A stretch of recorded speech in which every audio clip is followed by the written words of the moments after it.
معزز سامعین گرامی قدر، زکوٰۃ اور فطرانے کے حوالے سے بعض سوالات ہیں۔ ایک بات زکوٰۃ کے حوالے سے یاد کر لیجئے اور ہمیشہ کے لیے، تاکہ کسی بھی قسم کی ذہنی الجھن باقی نہ رہے۔ جتنا مال برائے فروخت تاجروں کے پاس پڑا ہوا ہے اس کے اوپر زکوٰۃ ہے۔ مال برائے فروخت، چاہے دکان کے اندر 1 کروڑ کا مال ہے، 2 کروڑ کا مال ہے، 10 کروڑ کا مال ہے، 1 لاکھ کا مال ہے، وہ آپ کی ملکیت ہے، آپ اس کو بیچنا چاہتے ہیں، مال برائے فروخت کے اوپر زکوٰۃ ہے۔ مال برائے فروخت کپڑے کی شکل میں ہو، اناج کی شکل میں ہو، غلے کی شکل میں ہو، یا مال برائے فروخت پلاٹ کی شکل میں ہو۔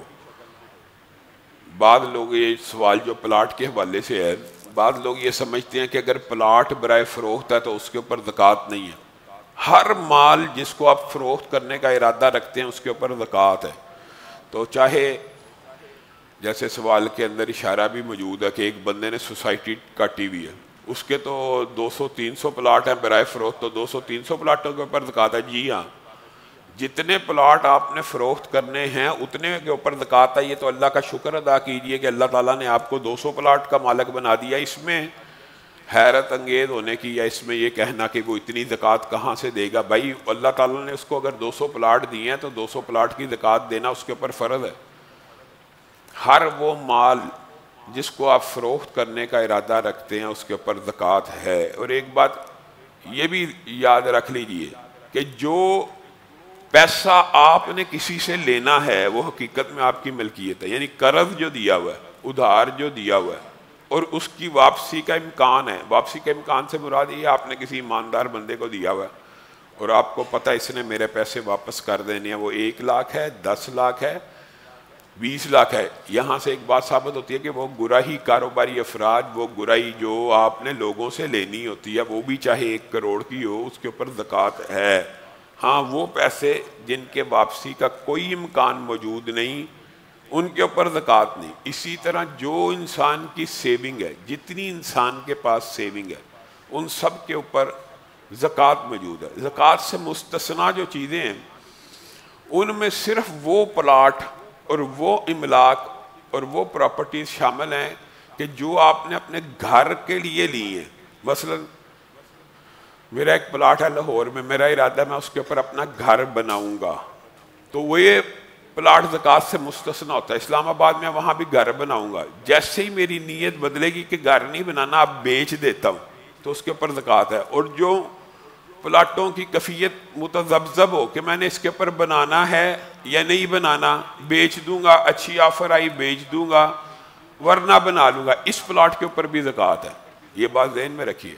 اور جو لوگ یہ کہتے ہیں ہم نے اپنے بچوں کے لیے سیونگ کی ہے کہ بچی بڑی ہوگی تو اس کی شادی کر کے، شادی کے لیے یہ پلاٹ رکھا ہوا ہے، اس پلاٹ کے اوپر زکوٰۃ ہے۔ وہ آپ نے گھر بنانے کے لیے نہیں رکھا، آپ کے منہ سے ہی وہ الفاظ نکل رہے ہیں کہ میں نے سیونگ کی ہوئی ہے، تو زکوٰۃ تو ہوتی سیونگ کے اوپر ہے۔ Total cash in hand, total saving, total مال تجارت، یہ کلیہ یاد کر لیجئے، ان کے اوپر زکوٰۃ لاگو ہوتی ہے۔ دوسرا سوال یہ ہے کہ ایسے پلاٹ، مثال دے رہا ہوں، رمضان کا مہینہ شروع ہوا ہے مارچ میں، میرے پاس پلاٹ میں نے خریدا ہے دسمبر میں، یا میں نے پلاٹ خرید دیا نومبر میں، تو اب میرے پر زکوٰۃ کب واجب ہوگی؟ ایک اصول یاد کر لیجئے، یہ آسانی کے لیے کہہ رہا ہوں، ورنہ اس کے اندر اگر کوئی بندہ، کوئی کھاتے دار ایسا کھاتا بنا سکتا ہے کہ جس ٹائم جو مال آئے اس کی تاریخ لکھ لے تو ٹھیک ہے، لیکن اس الجھن اور قباحت سے بچنے کے لیے آسان ترین کلیہ یہ ہے کہ جب یکم رمضان آئے آپ اپنی total cash in hand, total saving, total مال برائے فروخت کا حساب کیجئے۔ 1 دن پہلے بھی جو پیسہ آیا ہے رمضان سے 1 دن پہلے بھی اس کی زکوٰۃ ادا کر دیجئے۔ یہ آسان کلیہ ہے۔ ہاں، حقیقت یہی ہے کہ اس کے اوپر سال گزرے مال کے اوپر تو زکوٰۃ ہوتی ہے۔ مثلا ایک بندے نے پلاٹ دسمبر میں خریدا ہے، لیکن اس کے پاس وہ پیسے تو پہلے سے موجود تھے، اگر اس نے پچھلے سال یکم رمضان کو ان پیسوں کی زکوٰۃ دے دی ہے تو اس یکم رمضان کو سے چاہیے یہ پلاٹ کی زکوٰۃ دے دے، تاکہ یہ کوئی منشی ہماری کاروباری جو تاجر شیف خاص طور پہ برادری ہوتی ہے اس کے اندر یہ کلی ہے، یہ شریعت کی بات نہیں ہے کہ بچنے کے لیے، ورنہ تو لوگوں کے کھاتے ہوتے ہیں جی فروری میں اتنے پیسے آئے، اتنی جمع ہوئی، اتنی سیل ہوئی، اتنا مال برائے فروخت ہے. یہ مشکل ہوتا ہے حساب کرنا. یکم رمضان آپ حساب کیا کیجئے کہ ٹوٹل میں نے کتنا مال خریدا ہوا ہے، میرا مال برائے فروخت کتنا، کیش ان ہینڈ کتنا، سیونگ کتنی، یکم کو نکال دیجئے تو پھر آپ اس قباحت سے بچ جائیں گے. یہ تو ابھی دسمبر میں خریدا تھا، یہ تو ابھی نومبر میں خریدا تھا، ابھی تو اس کے اوپر سال نہیں ہوا. یکم رمضان کو ہر چیز کے اوپر اگر زکوٰۃ نکال دیں گے، اس پیسے کے اوپر بھی جو آپ کو صرف ایک دن پہلے ملا تو آپ اس قباحت سے بچ جائیں گے. کیا وہ بیوہ جو خود فطرانے کی مستحق ہے اور وہ غریب افراد جو خود فطرانے کے مستحق ہیں وہ اپنے بچوں کا فطرانہ دیں گے؟ یاد رکھیے فطرانے کے بارے میں جو احادیث اور حکم ہے وہ زکوٰۃ سے مختلف ہے. فطرانے کا نصاب نہیں ہے یا صاحب نصاب ہونا ضروری نہیں ہے. فطرانہ ہر مسلمان مرد عورت بچہ بالغ نابالغ عاقل غیر عاقل سب کے اوپر فرض ہے، سب کے اوپر. یہ بات لیکن سمجھ لیجئے ایک بیوہ ہے یا ایک بندہ خود فطرانے کا مستحق ہے، کیا وہ بھی فطرانہ دے گا؟ جی ہاں، وہ اپنا فطرانہ دے گا. مثال دے رہا ہوں، اس کا فطرانہ 300 روپیہ بنا ہے، وہ اپنا فطرانہ دے رہا ہے، اپنے بچوں کا دے رہا ہے. وہ بیوہ بھی دے رہی ہے 300، لیکن وہ فطرانہ اکٹھا کر رہی ہے لوگوں سے، 10 لوگوں کا، 20 لوگوں کا، 30 لوگوں کا. یعنی خود تو وہ 30-40 افراد کا فطرانہ اکٹھا کرے گی، یا غریب افراد فطرانہ تو اکٹھا کرتے ہیں، تو اگر نہ بھی اکٹھا کرے پھر بھی ان کے اوپر فرض ہے فطرانہ دینا، چاہے وہ خود فطرانے کے مستحق ہیں. تو اس کے اندر زکوٰۃ کا نصاب وغیرہ کچھ بھی نہیں.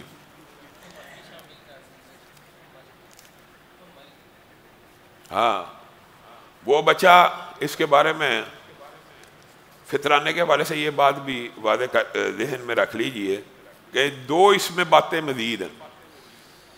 ایک وہ ملازمین جو آپ کے گھر کے اندر موجود ہیں اور وہ ہوتے وہ بھی اجرتی ہیں، اجرت ہی آپ ان کو دیتے ہیں، لیکن وہ مستقل آپ کے گھر کے اندر رہتے ہیں. مثلا کام والیاں کچھ ایسی ہوتی ہیں آئی ہیں کپڑے دھو کے چلی گئی ہیں، کچھ ایسی ہوتی ہیں جو صحن صاف کر کے چلی گئی ہیں، ان کا فطرانہ آپ کے ذمہ نہیں ہے جو چلی گئی ہیں. جو آپ کے گھر میں رہتے ہیں ملازم، ان کا فطرانہ آپ کے اوپر فرض ہے، ان کا فطرانہ آپ نے دینا ہے. وہ ڈرائیور، وہ چوکیدار، وہ ملازم جو آپ کے ساتھ مستقل ہوتے ہیں، ملازم ہیں آپ کے گھر میں رہتے ہیں، ان کا فطرانہ آپ کے اوپر فرض ہے. اور اگر وہ خود اپنا دینا چاہیں وہ بھی دے سکتے ہیں. اور وہ اجرتی ملازم جو آتے ہیں کام کر کے چلے جاتے ہیں، جیسے مستری ہیں، مزدور ہیں، کپڑے دھونے والی ہے، صحن دھونے والی ہے، آئے چلیے. تیسری بات یہ ہے کہ اس کے اندر علماء کا اختلاف ہے کہ حمل پیٹ کے اندر جو بچہ ہے اس کا فطرانہ ہے. جی ہاں، اس کا بھی فطرانہ ادا کرنا چاہیے، اور جب وہ پیدا ہو جائے اس کا عقیقہ کرنا یہ مسلمانوں کے اوپر فرض ہے. اور بعض علماء کے نزدیک حمل کا فطرانہ نہیں ہے.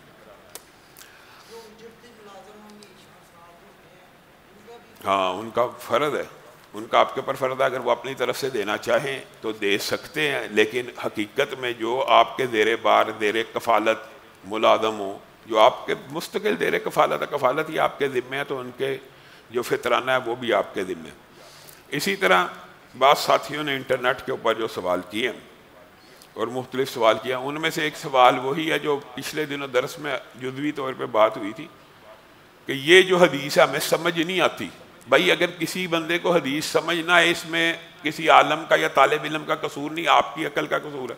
حضرت موسیٰ کا گزشتہ دنوں بات ہوئی، حضرت موسیٰ نے ملک الموت کو مکہ مارا، تو وہاں پہ لوگوں نے کمنٹ کیے اور سوال کیے کہ یہ دیکھیں جی یہ حدیث ہماری سمجھ میں نہیں آتی کہ حضرت موسیٰ نے ملک الموت کو مکہ مارا، باقی کسی نبی نے آج تک کیوں نہیں مارا. یہ جو لوگ انکار حدیث کرتے ہیں، یاد رکھ لیجئے وہ قرآن کا بھی انکار کرتے ہیں. اور آپ حیران رہ جائیں گے، اس سوال کے اندر ہی قرآن پاک میں اس کا جواب موجود ہے. حضرت موسیٰ نے کسی نبی نے کسی انسان کو مکہ مار کے قتل کیا؟ تو حضرت موسیٰ نے تو ایک بندے کو بھی مکہ مار کے قتل کیا ہوا ہے، قرآن پاک میں موجود ہے. وہ آپ مان لیتے ہیں کہ نبی اور رسول اور پیغمبر تھا اور غصے میں آیا اور مکہ مارا، بندہ قتل ہو گیا.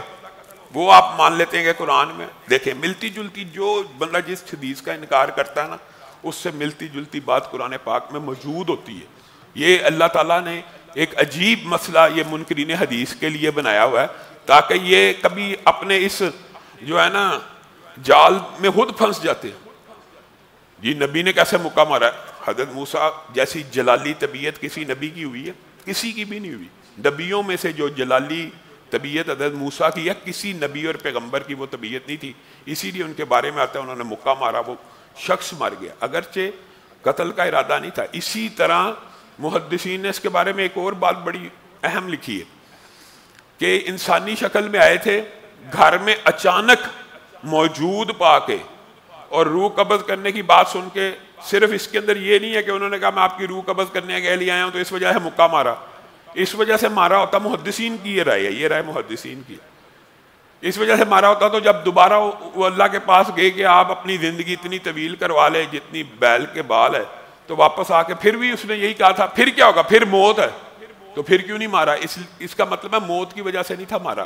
محدثین کا یہ کہنا ہے، انہوں نے اپنے گھر میں ایک اجنبی مرد کو یہ جملہ کہتے ہوئے جب سنا کہ میں تیری جان نکالنے کے لیے آیا ہوں، تو اس غیرت اور حمیت کے تحت کہ یہ کون غیر میرے گھر میں داخل ہوا ہے، اس وجہ سے ان کو مکہ مارا تھا۔ یہ محدثین نے استدلال کیا اور انہوں نے اس بارے میں حدیث بھی پیش کی ہے کہ رسول اللہ صلی اللہ علیہ وسلم نے فرمایا کہ جو شخص بغیر اجازت تمہارے گھر میں جھانکے تمہیں اس کی آنکھ کو پھوڑ ڈالنے کی اجازت ہے۔ تو حضرت موسیٰ کی یہ کیفیت تھی، واللہ عالم، یہ کیفیت ہو یا نہ ہو، حضرت موسیٰ کا مکہ مار کے ایک آدمی کو قتل کرنا قرآن پاک سے ثابت ہے، تو ملک الموت کو مکہ مارنے حدیث یہ ہماری سمجھ میں نہیں آتی۔ پھر جو منکرین حدیث ہوتے ہیں جب کوئی کمنٹ کرتے ہیں ان کے ساتھ ایک گروہ پورا دیگر احادیث کے اوپر بھی حملہ آور ہو جاتا ہے۔ دوسری حدیث جس کے اوپر یہ منکرین حدیث بہت زیادہ اعتراض کرتے ہیں وہ حضرت ابراہیم کے بارے میں، اور عجیب بات یہ ہے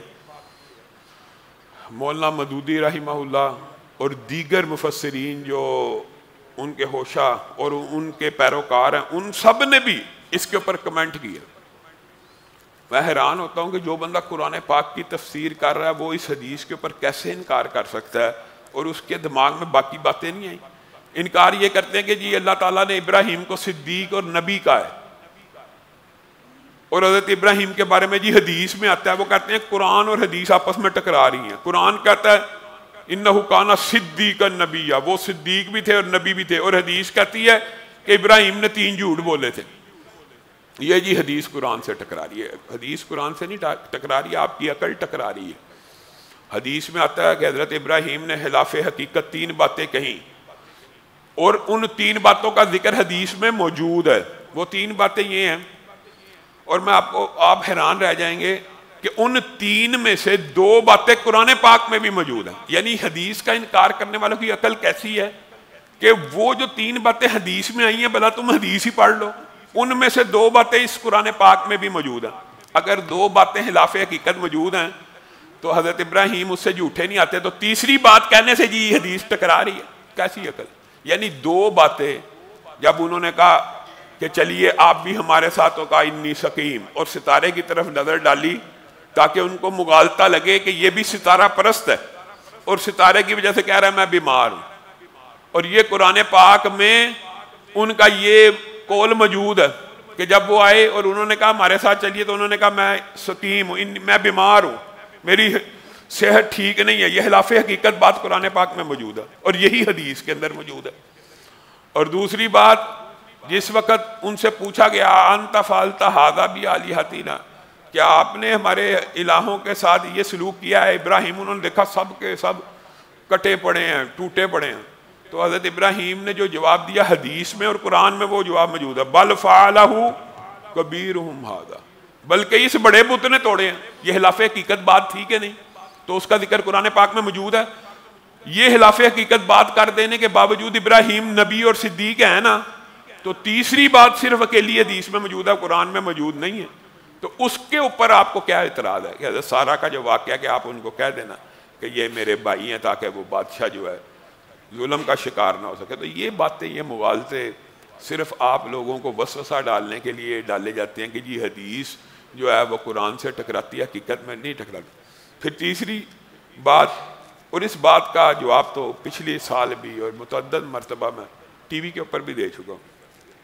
جی آپ اہل حدیث پہلے الزام یہ لگاتے ہیں کہ حدیث قرآن سے ٹکراتی ہے، پھر جب ہم کہتے ہیں کہ حدیث بھی وہی ہے پھر کہتے ہیں جی اہل حدیث کو بھی نہیں مانتے. جی کس حدیث کو نہیں مانتے؟